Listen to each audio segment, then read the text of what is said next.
Folini tanuni me malien bɛɛ lajɛlen Mali kɔnɔ ani Mali kɔkan fɛn fɛn sɔgɔlen don Bamada la ni wagati in na an ka foli ni waleɲuman b'aw bɛɛ lajɛlen malien bi ni an ye Ɲamakɔrɔ Jalobugu la u nana yɔrɔ mun ci k'a fɔ ko zone aéroportuaire don bi ani association de déguerpis de Ɲamakɔrɔ Jalobugu 1995 an n'o président de bɛ ɲɔgɔn fɛ dɔgɔkun tɛmɛlen na hakilila jiginna an y'a ye k'a fɔ u ye conférence de presse dɔ kɛ u ye kunnafonidila caman wele ka na u ka kibaruya dɔw da mɔgɔw tulo kan bi an bɛna segin ka don o babuw de kɔnɔ k'o walawala walasa faamuyali caman ka se ka sɔrɔ a la o hukumu kɔnɔ an bɛna a yɛrɛ fo ka kuma d'a ma a ka présenter ani folikan min b'a bolo ka ɲɛsin aw fɛnɛ ma assalamu alaikum. Waalaikum salam warahmatullahi wabarakatuh. Ne tɔgɔ Amadou Cissé. Bi ne de coordination des associations de déguerpis de Ɲamakɔrɔ Jalobugu président de l'EBI. D'accord. Cissé, l'autre semaine tɛmɛlen na an y'a ye k'a fɔ a ye kunnafonidilaw wele ka na laseli dɔw kɛ yala i bɛ se k'i da don o laseli ninnu na tuguni k'a fɔ walasa faamuyali ka se ka sɔrɔ a la. Ayiwa Ala k'an bɛɛ saba ma komi an ka laseliw bɛɛ la ne b'a fɔ anw Ɲamakɔrɔ Jalobugu mɔgɔw anw de kɛra démocratie su fɔlɔ ye Mali kɔnɔ démocratie su fɔlɔ min bɛ Mali kɔnɔ kɛra anw de ye ka na baga ma le 20 avril 1995 jeudi ka na don k'an ka sow ci n bɛ ka min fɔ mɔgɔw sara la koyi lɔnkɛ dɛ mɔgɔw sara la yɛrɛ de donc comme a fɛn ka jan fɛn min kɛra san 26 ni k'i b'o walawala a bɛɛ tɛ se ka la walawala tile kelen mais n bɛ bakurubaw de fɔ dɔrɔn an ye faamuyali min sɔrɔ san 26 kɔnɔ yanni démocratie fɛngɛ ka na dugutigilakaw y'a fɔ yan Kalaban dugutigi y'a fɔ yan aéroport min filɛ nin ye Senu a ɲinina Kalaban kɔrɔ de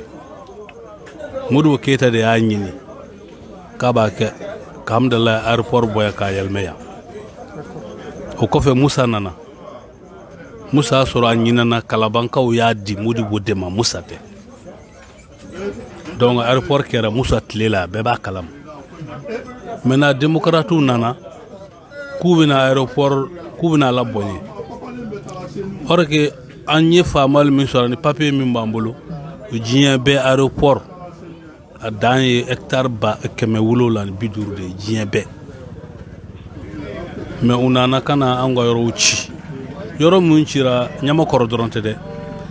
mais o don Ɲamakɔrɔ de tun ka bon ni Bamakɔ bakɔfɛ kin bɛɛ ye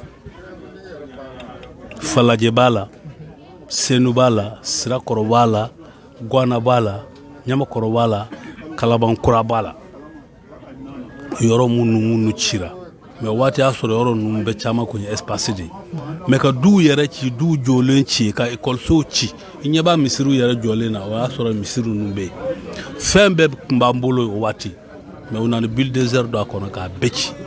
ko parce que aéroport don a cira fana a bɛ ci u m'an wele k'a fɔ k'an bɛna yɔrɔ ci dɛ an balala k'a ye dɔrɔn u nana u bɛ ka kura kɛ yɔrɔw kan an ye ɲininkali ko non ko k'u bɛna sirabɔ de kɛ o sirabɔ de nana kɛ yɔrɔ ci ye o yɔrɔ ci kɔnɔ o ye hectare 8,000 ani hectare 700 ani hectare 20 fɛn min ye kan ka hectare 750 ye n'o kɛra 8,000 kɔ ye o a fɔ fɛn wɛrɛ t'o kɔfɛ donc o kɛlen kɔfɛ anw ye wulila ka an fara ɲɔgɔn kan comme olu yɛrɛ ko démocratie de ko mɔgɔ ka fara ɲɔgɔn kan hakɛw ɲini depuis o tuma an b'an ka hakɛw ɲini fo bi hakɛ ma se ka sɔrɔ an bolo donc an nana mun kɛ comme ko aéroport do an ye délégation wuli ka taa Dakar Sénégal ASECNA siège bɛ yen aéroport bɛ ASECNA de bolo an taara ASECNA la décret yɛrɛ min bɔra a ma publier journal officiel la hali bi a ma publier an y'a décret ninnu sɔrɔ Dakar de olu de ye décret ninnu d'an ma k'a yira n na k'a fɔ aéroport min b'u bolo u bɛna koko k'a la o kɔfɛ de u nana aéroport clôture koko filɛ yɔrɔ min na aéroport dan y'o ye mètre 1 n'a tɛmɛna o kɔfɛ o tɛ aéroport ye est-ce qu'il y a femme au kɔfɛ an tor'o la 1999 o faama kelen n'a ni Alpha n'a ka gouvernement mɔgɔw tilala ka na décret filanan bɔ o décret kɔnɔ o ye hectare 7,000 ani hectare 194. Donc décret fɔlɔ la ani décret filanan ni ɲɔgɔn cɛ hectare 1,500 ani 24 o différence de yer'u cɛ. Donc anw yɛrɛ y'a dɔn k'a fɔ ko aéroport ko kɔntɛ o da an wulila ka kɛlɛ kan an ko bon sa kɔni u k'an ka hakɛw segin a ma. Donc an taar'o boli la fɔ Alpha kɔni taara Alpha taara ATT nana an tor'o la a ma ɲɛnabɔ ala nana kɛ kuma min IBK bɛnna fanga na an karamɔgɔkɛ Mbuye ye ale de y'a fɔ diɲɛ bɛɛ ɲɛna k'a fɔ ko ka vote IBK ye ne m'a fɔ de a fɔra radio de la bɛɛ y'a mɛn don ma y'o fɔ an ye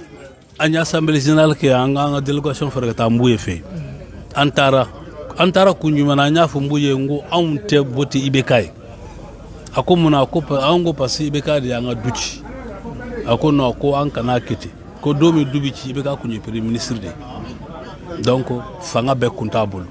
ni ala y'a kɛ n'an votera ye n'a passera ale yɛrɛ bɛna fara an kan an ka dɛmɛ an ka hakɛw ɲini an ko d'accord n'o don an y'a mɛn an nana ala kɛ vote kɛra IBK passera waati mun na k'a sɔrɔ investiture ma kɛ an tilala ka taa Mbuye fɛ an ko bon IBK passera a ko bon problème t'a la ko n'ala sɔnna k'an ka to k'a bɛna kuma IBK fɛ o kɔfɛ 1 mois 2 mois après a yɛrɛ denkɛ o ye ne wele Mula Umar k'a fɔ n ye ko k'a fa y'a ci IBK ma ko a ka an ka ko ɲɛnabɔ IBK ma ko problème t'a la k'a bɛ a b'a ɲɛnabɔ an tor'o la dɔrɔn an nana ye u nana yɔrɔ suma ka di Intalabugu sirakɔrɔ yɔrɔ in ONAPU kɔfɛ o kɛnɛba in u nanu o yɔrɔ suma k'a di surakaw ma minnu kɛlɛ kɛ nord la u nana yɔrɔ d'u ma k'a sɔrɔ aw ma yɔrɔ sɔrɔ an yɛrɛ wulila ka taa Mbuye fɛ an ko bon n ko IBK ma yɔrɔ d'an ma a y'a di rebelle k'an ka to ten donc an tor'o la a y'a sɔrɔ u ye sira d'an ma k'an ka taa présidence la an taara o délégation ne yɛrɛ kun b'a la ala ka hinɛ an ka président kɔrɔ ale kun b'a la Dawuda Jara an taara Bu Ture de y'an reçoit o kun ye IBK ka chef de cabinet a k'a ma ko IBK ko vraiment ko trop c'est trop ko san 23 t'attends ko c'est trop ko k'an ka yɔrɔ ka d'an ma. D'accord o faamuna Monsieur Cissé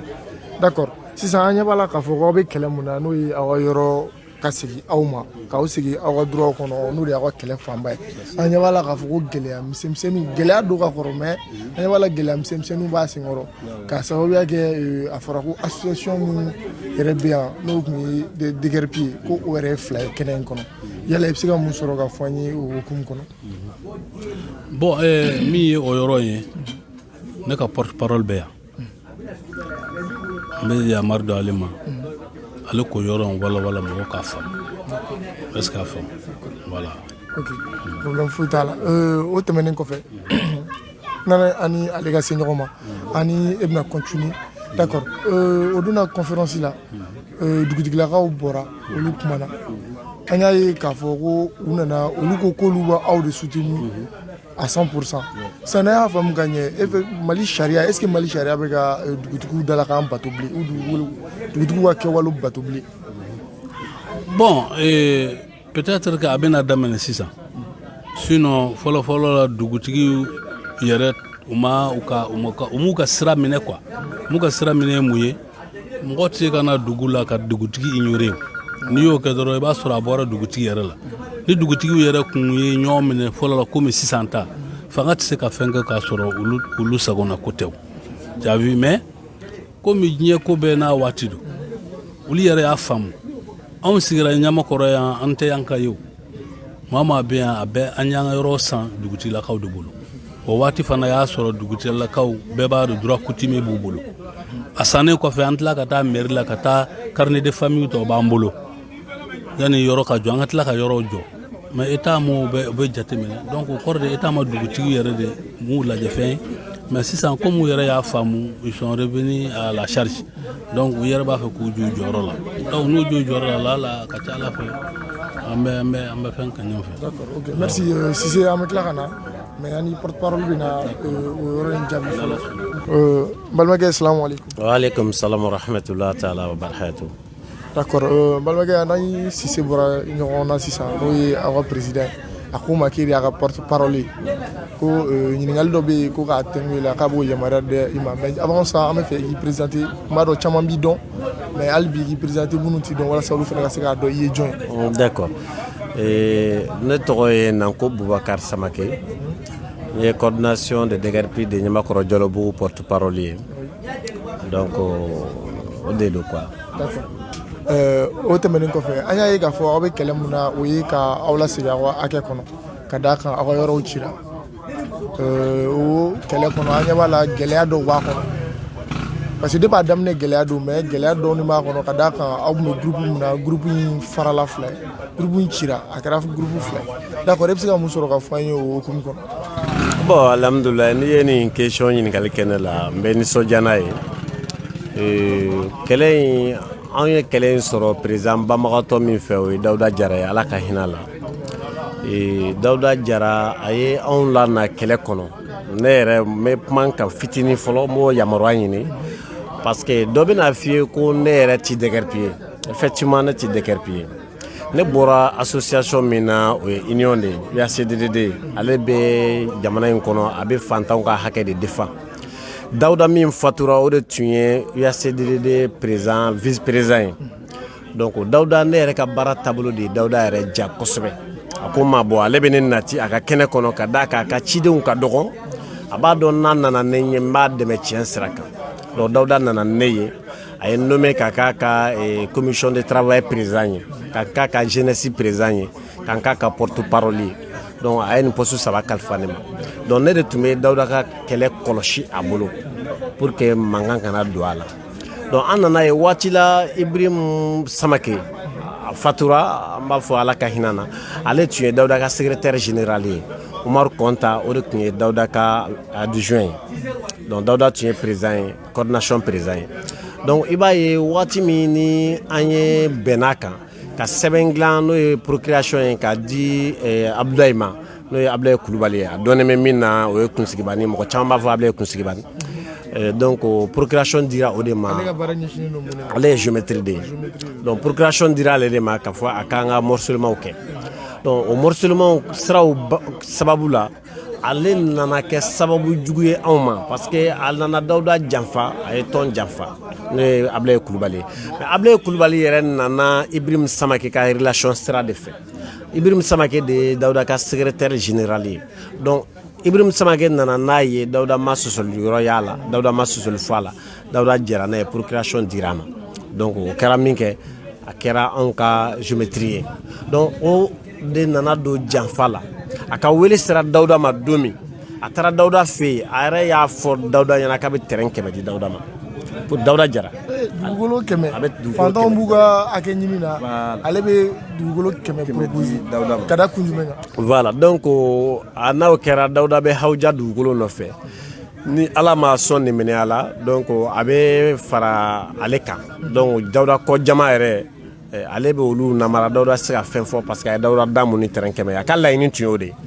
donc ala tun ye Dawuda da ka kɛ mɔgɔ min a nata tun man bon alhamdulillah maa si tɛ yen ni Dawuda jɛra n'i b'a fɔ k'a nata kun ka bon n'i y'o kɛ i ye nkalon de da la lahara ale de y'i kɔmɛ i b'a sɔrɔ yen donc Dawuda ko ale bɛ baara kɛ ni tiɲɛ de a ko Kulubali ne kelen i bɛ terrain 100 di ne kelen ma o tuma i bɛ n kɔ jama bila n na wa a ye ne fa ye ko ne Dawuda kelen terrain 100 e bɛ ne kɔ jama bila ne la wa la e yɛrɛ tɛ se ka ne sɔn dugukolo la ne de ye ta k'i kɛ n ka géométrie ye donc i bɛ ka ne ka baara de kɛ e tɛ se ka ne sɔn donc a y'o fɔ Kulubali ye donc Kulubali nana décourager donc Ibrahim Samake ale fana nana se ne ma a ko ne ma ko bon Samake ne dɔgɔnin de ye n b'a ɲini i fɛ e de bɛ se Dawuda la n b'i ci Dawuda ma i k'a fɔ a ye ko dugukolo ko tɛ ala ko ye dɛ donc Dawuda k'a dɔn k'a fɔ dugukolo ko tɛ ala ko ye Samake e yɛrɛ bɛ luwanse la pour que i ka se ka fɛn sɔrɔ i bɛ luwanse la dugukolo ka d'i ma ne y'a fɔ a ɲɛna n ko bon n bɛ min f'i ɲɛna ne tɛ se ka kɛ Dawuda ka baarakɛla ye ka tila ka Dawuda bila erreur la ne tɛ se ka don o da fɛ donc o nana kɛ an bɛ bali min na an nana ye u bɛ na anw bɛ na bureau parallèle créer an ka bureau kɔnɔ quoi c'est-à-dire n'an ye bureau kɛ réunion de bureau kɛ n'an tilala Konta Samake u bɛ mɔgɔw fara ɲɔgɔn kan u bɛ taa ɲɔgɔn ye fan wɛrɛ fɛ donc o ɲɔgɔn ye o nana an nana ye réunion bɛ kɛ réunion kɔnɔ ne bureau y'a ka réunion kɛ aw mɔgɔ damadɔ bɛ tila ka ɲɔgɔn wele ka taa réunion wɛrɛ kɛ donc vraiment an nana ye k'a fɔ n'an y'o continuer o bɛ tiɲɛ ne min tun ye commission de travail présent ye ne ka observation nana o ye n ye mɔgɔw labɔ a kalama donc ne ko bon an bɛ pétition de labɛn sisan an bɛ taa n'a ye mɔgɔ o mɔgɔ bɛ yen n'o Dawuda bɛ ka taabolo min fɔ n'i tɛ sɔn o ma donc o ka dɔn min bɛ sɔn Dawuda ka taabolo ma o k'a signer o fana ka dɔn donc an ye nin fɔ don min o don ne ni n ka commission mɔgɔw de ye baara kɛ an mɔgɔ 12 de ye commission ye o commission min kun sigira Konta yɛrɛ denkɛ tun b'a la donc maintenant dugu jɛra Konta nana mɛn k'a fɔ commission ye réunion kɛ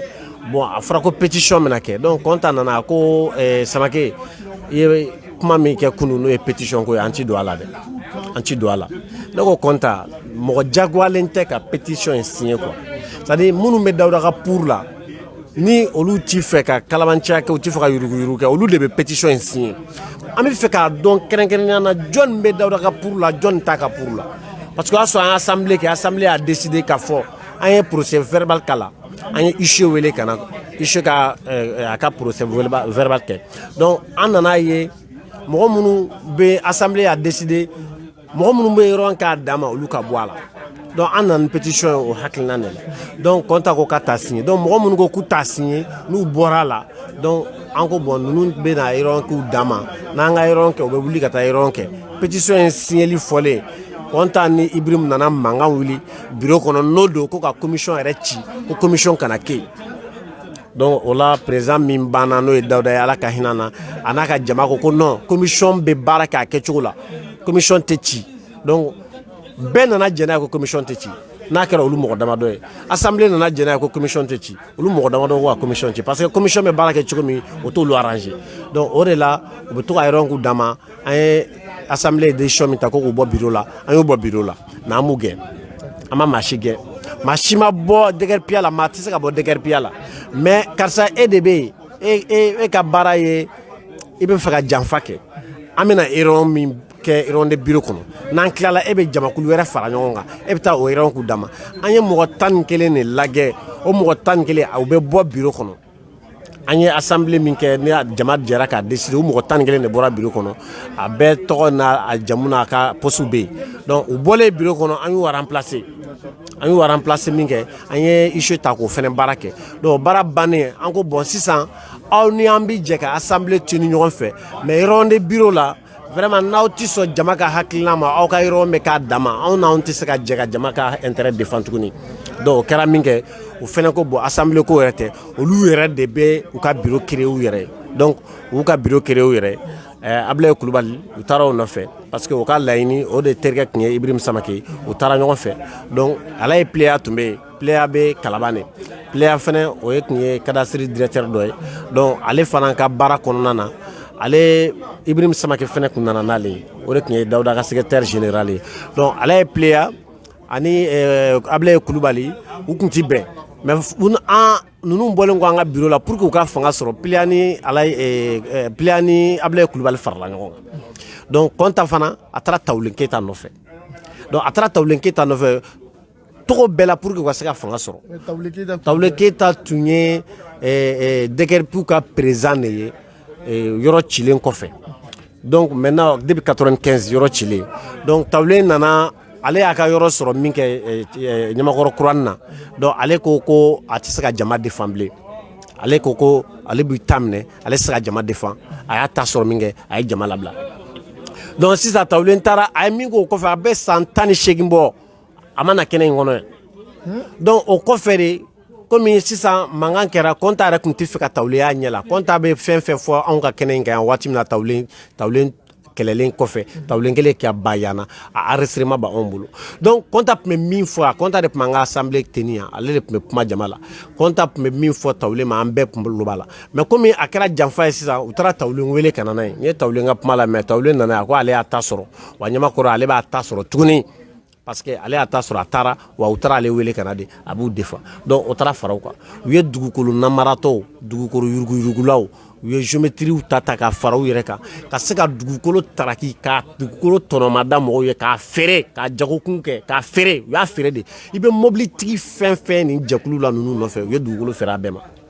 est-ce qu'il y a fama donc u tɛ se ka DGRP représenter u tɛ se ka DGRP défend parce que récépissé min bɔra fɔlɔ Dawuda tɔgɔ la a bɔra an bɛɛ jɛlen b'a la est-ce qu'il y a fama Dawuda de ta don an bɛɛ jɛlen b'a la jɛkulu in ye bɛɛ jɛ de mais jɛkulu bɛ sira dɔ de fɔ n'i ma baara kɛ n'o hakilina ye i kan ka bɔ jɛkulu ɲɛfɛ parce que se ka jama défend tuguni déjà e yɛrɛ Konta yɛrɛ ko ale mago b'a yɛrɛ ka terrain de la Konta yɛrɛ da o de fɔ ale mago tɛ jama la ale mago b'a yɛrɛ ka terrain la Konta o de fɔ ne ni Konta ye baara kɛ ɲɔgɔn fɛ a bɛ san caman bɔ ni Konta ye baara kɛ ɲɔgɔn fɛ union kɔnɔ a bɛ san caman bɔ mais Konta bɛ fili kɔnɔ parce que bi Konta tɛ se ka bɔ n'a yɛrɛ ye bi Konta tɛ se ka bɔ ninnu nɔfɛ u ye dugukolo min feere u ye a kɛra Konta ɲɛna u ye dɔw di Konta yɛrɛ ma a yɛrɛ ye dɔw feere donc a b'a kalama k'a fɔ a ka nin ko in défend bi Konta ka dugukolo yurugulaw défend bi Konta ka intérêt b'o de la a tɛ se ka na anw fɛ a balilen don ka na anw fɛ de mais a b'a dɔn tiɲɛ ye anw de ta ye Konta yɛrɛ bɛ tiɲɛ kalama ne ni Konta bɛ ɲɔgɔn dɔn ni Konta bɛ ɲɔgɔn dɔn kosɛbɛ Konta b'a dɔn ale bɛ dingɛ min kɔnɔ bi minnu y'a bila dingɛ kɔnɔ ale tɛ se ka segin kɔfɛ o tɔɔrɔ de bɛ Konta kan bi n'o tɛ Konta bɛ tiɲɛ dɔn a b'a dɔn k'a tun bɛ président min nɔfɛ n'o ye Dawuda Jara ye a b'a dɔn ko cɛ min tun don namaratɔ tun tɛ janfaci tun tɛ donc u ye farali ka bɔ anw na sisan dugukolo feerelaw ani dugukolo yuruguyurugula ninnu ani géométrie ninnu de ye ɲɔgɔn tigɛ minɛ ka fara u kan parce que n'o olu ye fanga sɔrɔ u yɛrɛ ka jateminɛ na olu bɛ fɛn sɔrɔ mais ne ninnu anw fɛ yan an bɛ k'a ɲini DGRP de anw tɛna se k'an ka jamakulu to yen k'a di aw ma o tɛna se ka kɛ Adama Sangare ni min ye notification bɔ Adama Sangare y'a fɔ an ɲɛna ko notification ba 3 Adama Sangare ka maire domanial Ibrahim Joni a y'a fɔ an ye ko notification ba 3 olu y'o de di Kulubali ma k'a kana di DGRP ma Abdoulaye Kulubali la donc o notification ba 3 la Abdoulaye Kulubali a ma notification da anw ma a ma dan an ma parce que waati min n'u tun bɛ ka notification jago u bɛ k'a jago u b'a feere mɔgɔw ma 5, 6, 10 u ye 30 feere dɔw ma u ye 20 feere dɔw ma Kulubali ye ninnu bɛɛ kɛ n'o ye géométrie ye donc an b'a dɔn mɔgɔ minnu sera an ma hali kɔsan na minnu sera an ma an y'u ka document fara ɲɔgɔn kan u b'an bolo yan u y'a feere kɛ minnu ma dɔw kɔnɔ gannen sera yan u nan'u ka papier d'a ma ni min m'a fɔ n y'a sɔrɔ Konta fɛ o b'a fɔ ko n y'a sɔrɔ Abdoulaye Kulubali fɛ u bɛɛ b'an bolo yan a b'an bolo yɔrɔ cilen 2021 na yɔrɔ cilen mɔgɔ dama min nana n'a ka papier ka n'a jira anw na yan k'a fɔ u y'a san ninnu de fɛ u y'a san hakɛ la an t'a dɔn ka bɔ ɲɔgɔn na c'est-à-dire an tɛ se k'a da hakɛ f'i ye quoi mais o t'an tɔɔrɔ pourquoi parce que an b'a dɔn an bɛ don min na komi nin wagati alhamdulilayi quoi an bɛ bɔ kɛlɛ in kɔnɔ wa inshallah an bɛ bɔ n'an bɔra kɛ ni fɔ de b'o kɔnɔna na an tɛ mɔgɔ contre la mais an ko mɔgɔ de tɛ se k'an ka kɛlɛ in ɲɛmɔgɔya ta k'a sɔrɔ an dalen b'a la k'a fɔ i nɔgɔlen don jamais o tɛ se ka kɛ donc an b'o kɛlɛ dɔrɔn de la n tɛ kɛlɛ fila tɛ yan wa anw m'a fɔ k'u tɛ DGRP ye dɛ la an se k'u bɔ DGRP ya la mais an ko u tɛ se k'anw ka kɛlɛ ɲɛmɔgɔya ta parce que u n'a man kan wa u man kan se k'anw ka kɛlɛ ɲɛmɔgɔya yɛrɛ kuma fɔ parce que olu a qualité t'u la bilen quoi u ye DGRP ye mais a qualité t'u la parce que pour que qualité ka sɔrɔ i la f'e que e ka sunɔgɔ ka bali jamakulu de ye c'est-à-dire e ka dɛsɛ ka sunɔgɔ jama ka hɛrɛ sɔrɔli kama mais n'e ko k'e yɛrɛ mago tɛ jama ta la e mago b'i ka dunni kelen de la Konta nin bɔra a da kɔnɔ a tɛ se k'a ni abada mais o ka bɔ a la n'i tilala ka jama ɲiyɔrɔ ta nata bolo k'a di a labila dugukolo feerelaw ye e tɛ se ka kɛ jama ɲɛmɔgɔ ye donc o de la anw tɛ Konta dɔn ɲɛmɔgɔ ye a tɛ se ka k'anw ka ɲɛmɔgɔ ye anw ka ɲɛmɔgɔ Dawuda fatulen kɔfɛ Amadou Cissé o de ye coordination président ye bi an bɛ don min na komi bi donc n bɛ min fɔ ka fɛsɛfɛsɛ Jamakɔrɔ Jalobugu a tilalen tɛ 2 ye kelen pe de don a DGRP groupe ye kelen pe de côté dɔ in mɔgɔw anw b'u jigiya k'u kɛ dugukolo feerelaw de ani namaratɔw parce que u faralen bɛ olu de kan dugukolo feerelaw géométrie namaratɔw u faralen bɛ olu de kan donc n'i bɛ jamakulu min farali kan walima i farala jamakulu min kan i y'o dɔ de ye donc pour que ka se ka kuma f'i ye min y'an tila groupe 2 o de filɛ hali sini n'u nana nin ga kɔrɔ yan u ta de don an n'u bɛ jɛ ga in na mais an ko de aw tɛna bila ɲɛkun de la k'u bɛ jama défend o dɔrɔn de b'an ni ɲɔgɔn cɛ ala k'an bɛ sababa d'accord o donna conférence de presse don i da sera yɔrɔ dɔ ma k'u delila ka na fɔ aw ɲɛna k'a ka wuli ka bɔ gɔɲɛ kɔrɔ n t'a dɔn ni i hakili bɛ kuma in na kosɛbɛ. Ne hakili b'a la. d'accord mais o sɔrɔla cogo di. oui parce que o don kama o y'a sɔrɔ Dawuda Jara fatura Dawuda Jara siran tun bɛ kɛ Dawuda Jara de ɲɛ olu ka faamu na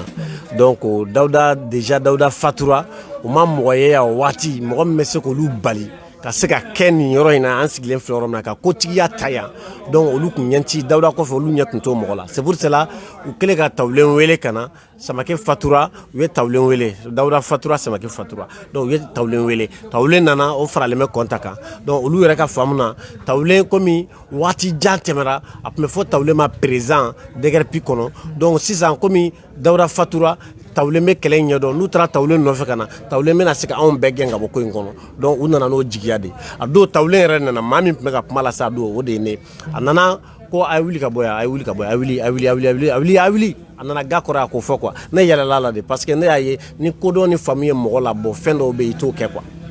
est-ce qu'il y a faamu donc mais a Tawulen yɛrɛ nana ye k'a fɔ vraiment ninnu mɔgɔ denmisɛnnin ninnu u ma nɔgɔn quoi ils ne sont pas faciles u tɛ se k'anw manipuler ka k'u sago ye donc Tawulen nan'o ye ji kɛra ka to na dɔɔni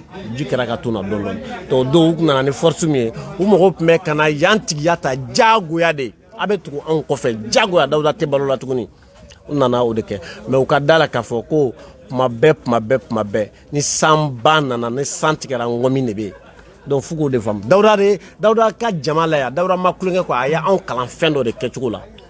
n'o ye tilennenya ye donc an bɛ baara kɛ o de la donc u nan'o min kɛ u ma se an na o la an continue ka baara kɛ o lendemain an ni progrès sigira communiste progrès sigira an tɛna progrès tɔgɔ fɔ an n'a sigilen a y'a fɔ an ye ko kunun aw yɛrɛ kɛlɛla tabali nɔfɛ aw ka ga kɔrɔ ye dɛ mun y'aw bila o la donc parce que o y'a sɔrɔ a ko dimanche o dimanche ale ka ciden bɛ yan donc o kɛlɛ sɔrɔla min fɛ an y'o de ɲɛfɔ progrès ɲɛna a don n ko kontan ni Tawulen ninnu de nana u kun nana bi an kan ga kɔrɔ de donc an y'a yiru la non ça ne serait pas facile an tɛna jɛnɛ a ka o taabolo ye donc an y'o yiru la quoi donc o de kama n da sera ma o dongo n'u y'a essayer ka na bi an kan yan mais an y'a yiru la k'a fɔ anw ti o mɔgɔ ye an t'an yɛrɛ to mɔgɔ bolo i k'an kɛ maalankolon ye voilà donc pour que k'i ka o kuma jaabi n ye min fɔ n da ne ye kuma fɛn fɛn bɔ n da kɔnɔ inchallah a jaabi bɛ n bolo parce que n b'a dɔn ne ti nkalon tigɛ quoi ne yɛrɛ ka fisa nkalontigɛ ma billahi ne bɛ min bɔ n da k'a fɔ a sɛgɛsɛgɛ ne ka fisa nkalontigɛ ma parce que ne ko n ye silamɛ de silamɛya la nkalon haramunen don donc o kama ne ka fisa nkalontigɛ ma n bɛ se ka fili n ka denmisɛnninya bɛ se ka na fili n bɛ se ka fili peut-être kodɔnbaliya bɛ se ka na fili parce que mɔgɔ i mana kɛ cogo o cogo fɛn dɔ bɛ yen i t'o dɔn quoi mais k'a fɔ ko k'a dabɔ kama ka nkalon tigɛ ne ka fisa o ma quoi ne t'o kɛ quoi. Voilà. D'accord. O faamuna. D'accord. Kuma kuncɛ kuma la ladilikan laban jumɛn b'i bolo k'a fɔ o jɛkulu ninnu ye ani jamana ɲɛmɔgɔw? Bon ladilikan min bɛ n bolo dɔrɔn k'a fɔ jɛkulu ninnu ye halisa an bɛɛ jɛkulu kelen de ye u ka segin tiɲɛ ma u k'a dɔn k'a fɔ u ye nako caman kɛ yan k'an ka fara ɲɔgɔn kan n'an ko an bɛ fara ɲɔgɔn kan Tawulen kelen in kama Konta bɛ tila ka muruti non Konta b'a dɔn k'an bɛ tiɲɛ kan donc n b'a ɲini u fɛ dɔrɔn u k'a dɔn ko diɲɛ bi ban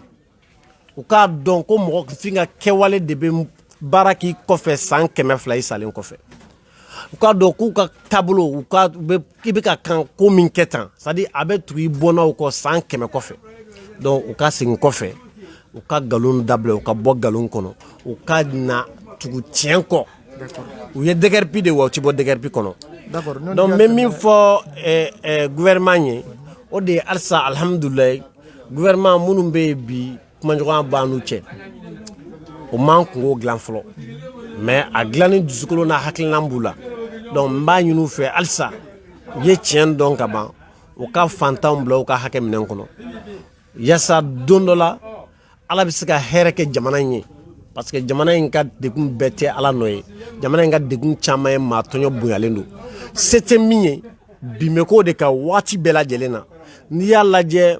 san 26 fantan minnu bɛ kɛnɛ in kɔnɔ yan dɔw kɛra lujuratɔ ye dɔw kɛra fatɔ ye caman sara caman bɛ gɛlɛya kɔnɔ bi mɔgɔ dɔw bɛ yan u bɛ si ga kɔnɔ dɔw bɛ yan u bɛ si tɔli korilen kɔnɔ san na o na u n'u ka denbaya bɛɛ bɛ si sanji kɔrɔ u bɛ nɛnɛ la u bɛ tɔɔrɔ la ne tile bɔra fana finteli b'u kan u n'u ka denbaya bɛɛ b'o tɔɔrɔ kɔnɔ donc u k'a lajɛ ko n'u bɛ tɔɔrɔ o tɔɔrɔ kɛ ka kun firifiri fo fɛn fɛn kɛ ka hami o hami kɛ a bɛɛ jamana in ma degun dɔ de ye ka d'a kan u tɔɲɔra de k'a bɛna kɛ jamana ka fɛn dɔ ye n'a ma ko o fɛn sina ye o tuma a ka segin a ma maa min bɛ k'o sababu ye Ala bɛ sɔn ka fɛn k'i ni bɔnnaw ye k'a sɔrɔ a ma se lahara yɛrɛ ma o tuma n bɛ laɲini kɛ jamana in fanga bɛɛ lajɛlen fɛ fanga dɔɔni bɛ maa o maa la i se fitinin min ye k'a kɛ ni jamakulu kungo la yaasa a ka dilan n b'o laɲini fɛ i k'o kɛ ala n'a kira bonya kama n bɛ se k'o de fɔ kuma la. Non, monsieur Samake ye kuma ɲɛna d'accord ni mun ye ani association de déguerpi de Ɲamakɔrɔ Dialogue de 1995 mɔgɔw de ye ani président kuma na n'o ye Sise a n'a ka porte-parole n'o ye Nango Boubacar Samake u bɔra ka u ka laseli de kɛ nin ye tan ne hakili la faamuyali caman sɔrɔla la mais monsieur Samake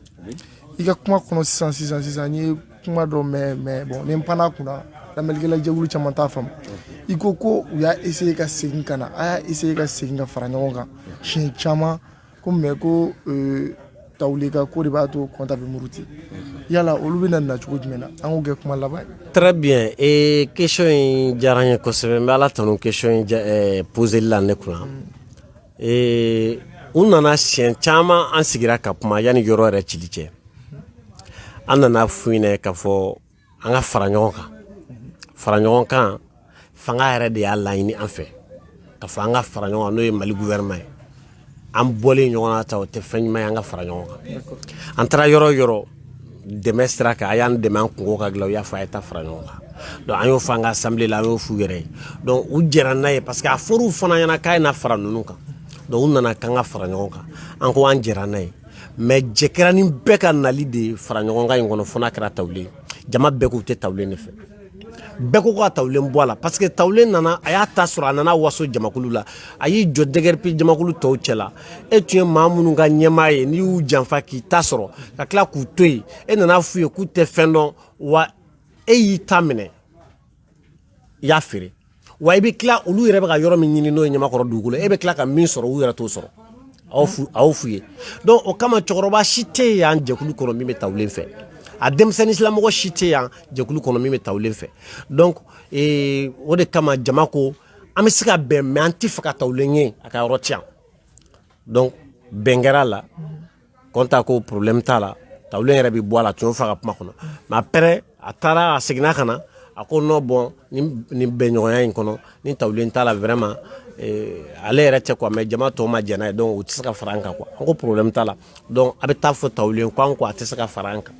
donc o de kɛra sababu ye tawulen de kɛra problème ye o don n'an ma fara ɲɔgɔn kan min tɛmɛra u ni tawulen cɛ n'u tɛ se ka tawulen nabila an kɔni t'o dɔn mais u banna ka na tiɲɛ kɔ tawulen de kama donc anw dun filɛ an ka kɛlɛ kɔnɔ an mago tɛ tawulen na an mago tɛ jɔ tawulen na donc anw b'an ka liti kɛ fo ka taa an ka sebaya sɔrɔ inshallah an mago tɛ jɔ tawulen na donc n'aw ko n'o tawulen tɛ k'aw n'an tɛ se ka baara kɛ donc o kɔrɔ de ye ko aw yɛrɛ jɛlen tɛ ni aw ni aw ka baara ɲɔgɔn ye donc n bɛ se ka o yɔrɔ min fɔ o point na o de filɛ. D'accord, merci bien. Monsieur Samake, Allah merci bien.